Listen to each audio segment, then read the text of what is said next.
Here we have the supersonic ionic hair dryer.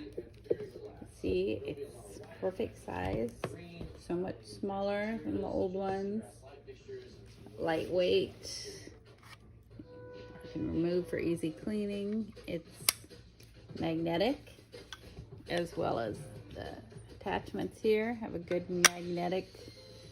Plus, you have a larger attachment and a diffuser and a cleaning brush for your filter, or for your, So, here you got your on, off, and you have a lock button. So for the lock, it means you wouldn't be able to change the power and the heat, and you have the cold shot button. So it's got a lot of power. The air is coming through here and out here. Here's your setting.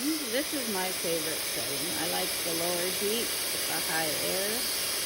But of course, you can change it all the way up. However you want it. And if you want to not change it accidentally with your hand, you just put it in a lock. And there is your cold shot, which is nice to finish it off with that. I think this is the new future of hair dryers. This nice, sleek, powerful, lightweight dryer. Good for travel, good for home.